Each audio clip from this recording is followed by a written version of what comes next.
Next, we're going to work on a checkbook activity. Make sure that you have your notes pages for this section. It contains a check register, a number of checks, and deposit slips. As I'm going through this, make sure you are filling out your note pages because this will be a good reference if you have to come back to it for your next activity.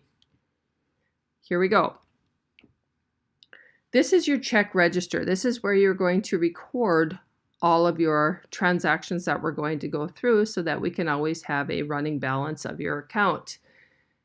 To start with, I'm going to give you a little money. I'm going to give you $125 in your account. So we are going to write this amount up in your balance section. Now we're ready to go through some transactions. First of all, we're going to write a check to Joe's Sportswear for $25.50 for a pair of shorts. When we go through the steps that we covered in the previous lesson, the first thing we're going to do, and we're going to just work on our check from top to bottom, we will write out the current date. I'm using April 22nd, 2020 as the date. Might not be the current date, but this is the date I'm going to use right now. Pay to the order of Joe's Sportswear. Remember, you can draw a wavy line. It doesn't have to be a series of lines here, but a wavy line to the end so nothing additionally is added to the pay to the order line. We will write the dollar amount in numbers. And remember, we want to write as close to the dollar sign as possible. Next, we're going to write the amount in words. So we'll write 25 and the cents is 50 over 100. And again, we will write the wavy line up until the word dollars. After writing that, we will write what the item is for, and these are shorts. And then you will sign your name. Remember, as we go through this, if you need a little bit more time to write this on your sheet, just hit the pause button. Moving on to, after we've written out the check, we got to make sure that we're going to record this in the register. Okay, the number is for the number of the check. If you look at the top right corner, we will see that it is check number 93. The date that we wrote it out was 4/22, April 22nd. Description of transaction always will be whatever you put in the pay to the order line, which is Joe's Sportswear. Who did we write the check out to? Then we're going to take a look. A check is a payment, so therefore it will go into our payments section, $25.50.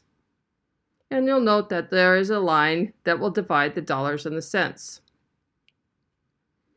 Since it is a subtraction, we will take the $125 minus $25.50, and our new balance is $99.50. Again, I took the balance of $125 minus the payment that I made here and came up with $99.50. Next, we're going to deposit some money into your checking account. You have a paycheck, and the check code number is 23-1-. Next, we're going to deposit your paycheck into your checking account. Your paycheck is identified by check number 23-123, and it's the code in the upper right-hand corner of your check. This check for is $115, and when you walk out of the bank, you want $20 in cash.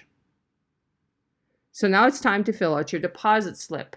The first thing you're going to do is write out the date. The date is April 22nd, 2020. Now we're going to look at the amount side over here. If you look, the cash and everything down to your subtotal will be for all of the money you're putting into the bank.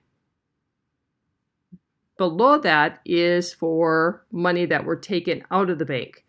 So if you look at this, we don't have any cash that we're actually depositing because we are depositing just a paycheck. Okay, next we're going to write the identification of the paycheck, which is 23-123. That's the identification that's on your paycheck. It is for a total of $115. Again, the periods here will separate. Some of these are a little bit harder to see, but there are spaces for it. If we had more checks, we would list them on the line here and add them up. Since we only have the one paycheck, we write 1 in your total items and add it up. Our subtotal is 115, which is the subtotal of all these. Then on the next line, it says less cash received. We are going to put a check in there because we want $20 in cash. So we will put $20 in there. We will subtract from our initial deposit of $115 minus 20 is $95. And $95 is the total amount that's going to go into our checkbook. We will get this cash that we'll be able to walk out of the bank with. Whenever we receive cash, we will sign our name on the signature line. It says sign here only if cash is received from the deposit. This name here just is a reference for the bank stating that you did receive the $20 in cash and it didn't go someplace else.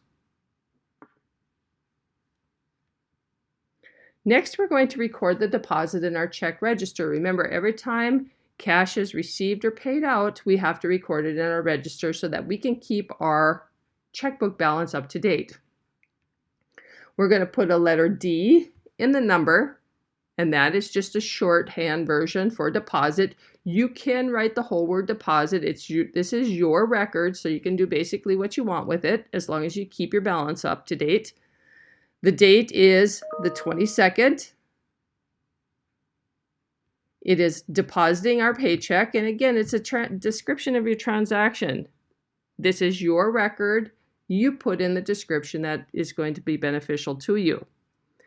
Since we are depositing money, we're going to go over to our additions column and put $95 in here.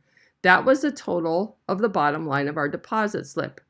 We're going to take $99.50 plus our deposit of $95, and now our new balance is $194.50.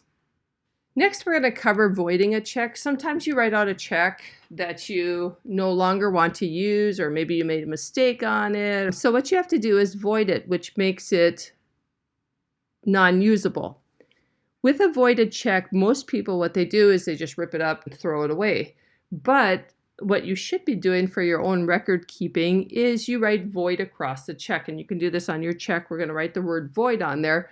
That means that it cannot be used. We also have to record it in our check register.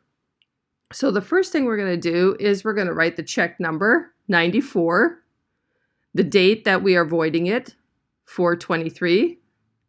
We're going to write the words voided check, which means that we have that check, the check's accounted for, we're just not going to use it because something happened to it. And then what we do is we put the same balance forward.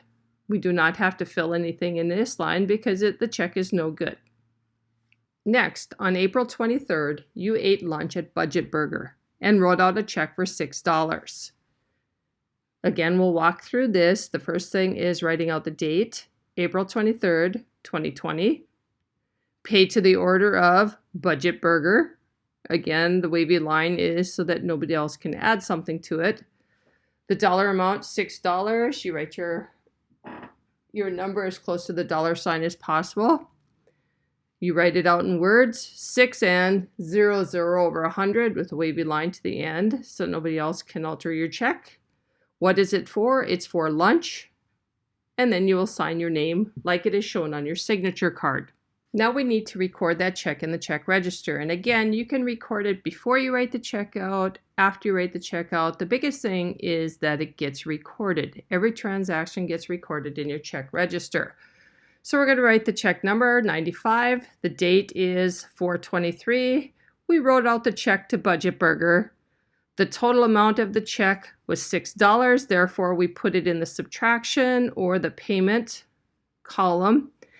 Next, we will figure out our balance. We take $194.50 minus the $6, and we come up with $188.50 in our checking account. Moving on to the next transaction is using our debit card. Remember, the debit card comes directly out of your checking account. You do not need to write a check for it. You just swipe it on the point of sale terminal. So we're going to go to Levers and spend $10 using that debit card. Since our money is going to go down to the bank, we do have to record it on our register. The number, instead of writing out a check number, a lot of people will put like DC for debit card. It's just a shortcut for debit card. The date is the 4/23. The description of the transaction, we used our debit card at Levers. Again, the debit card is going to decrease your checking account, so we will put it in the minus of $10. We'll take $188.50 minus $10, and our new checkbook balance is $178.50. Our next transaction, on the 24th, we went to the ATM and withdrew $20 from your checking account. You also have to record the $2 fee you have for using an ATM that's not associated with your bank. If you remember from last chapter, some banks will charge you if you're not using their own ATM. So to record this into our check register, because we have to bring our balance up to date, we will write the number. We can write the shortcut for ATM. The date is the 24th. Description of transaction could be cash. Cash is decreasing our balance, so we have to put it in the minus column, $20. We're also going to put the fee in the fee column of $2. So our new balance, now we have to take $178.50 minus the $20 for the cash, minus the $2 fee, and we come up with $156.50. Our next transaction on the 24th, we're going to record the automatic payment of $40 for your cell phone bill to Verizon. Again, you have set up an automatic payment, so every month Verizon takes the amount right out of your bank account. Since this is a deduction in your balance, we have to record it in your register. So the number that we're going to use is AP. Again, another shortcut for automatic payment. The date is the 24th. Description of transaction, Verizon. The money is going to Verizon.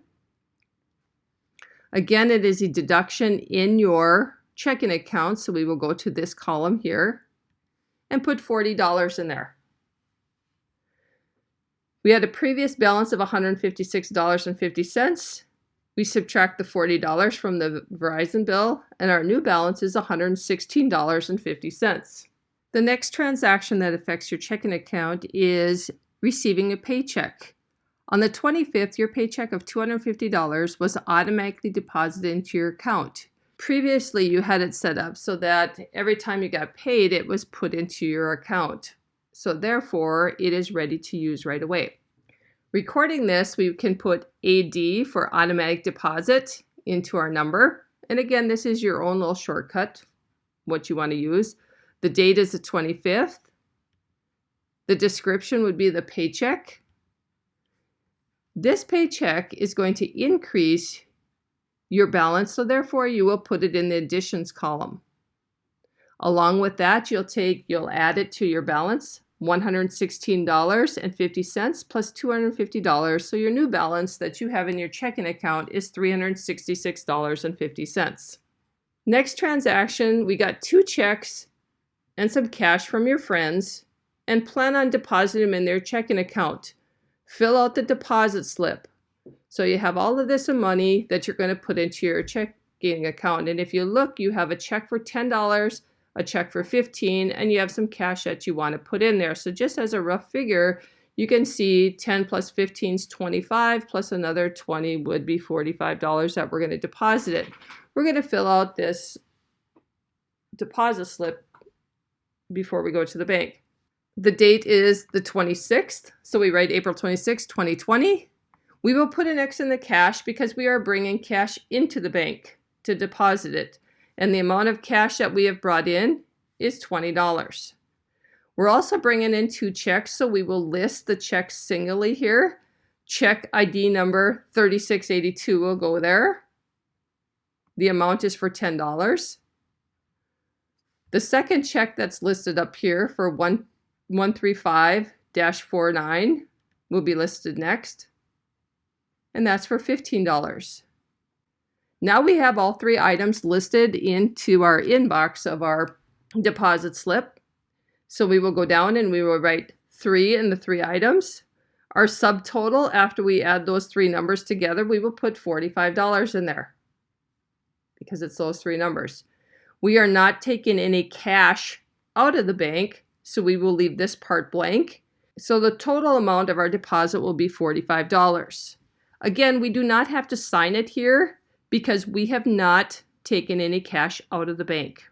We are next going to record this deposit in our register, since our balance of our checking account is going to go up because we put some more money in there.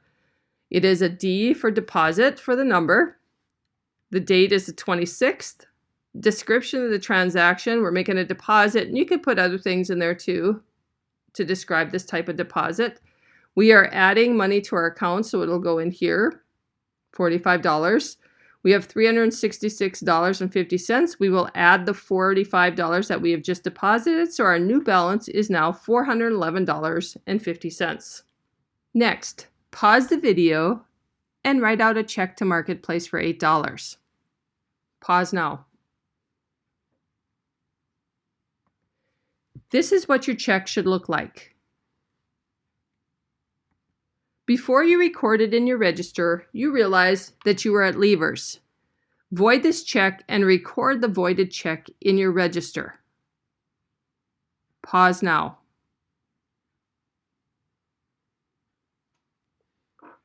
This is what you should have done. You write the word void across your check, and when entering it into your register, it'll look like this. 96 is a check number, the date is the 26th, you write voided check, and then you carry the balance down since the check did not affect your balance. On the 27th, you get a paycheck from your second job for $100. You make a deposit, and while you're at the bank, you decide you want $20 in cash from the paycheck. Pause the video now and fill out your deposit slip. This is what you should have done. You write April 27, 2020. The paycheck you're depositing is ID'd as 11-774 for $100.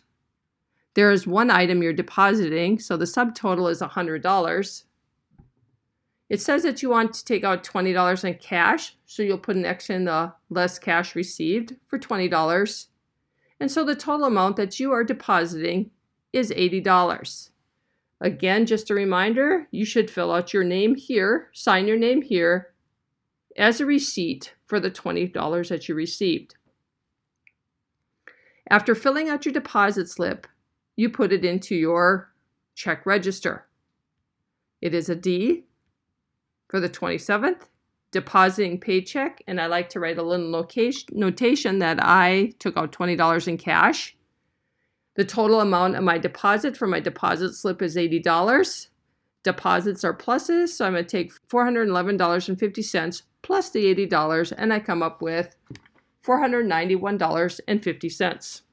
Next, we're going to go to the ATM and get $50 in cash. Pause the video and record it into your check register. This is what you should have done. ATM is the number. 428. You got some cash. $50. There was no notation that there were any fees associated with it, so it's $50. We will subtract it from our balance, and we come up with $441.50 for our balance. Our last transaction is to write a check to the Highliner Diner for $75 to add to your lunch account.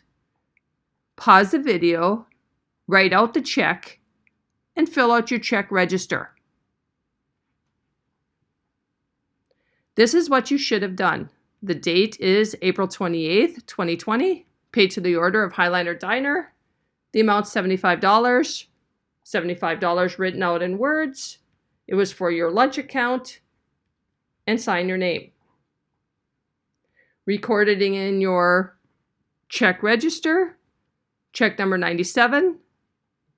The date is the 28th. To Highliner Diner.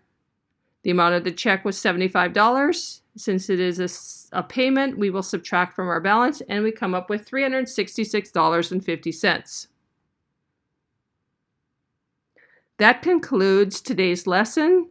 The big thing is to make sure that anytime money goes in or out of your account, make sure you are recording in your check register. This will allow you to see an up-to-date balance at all time.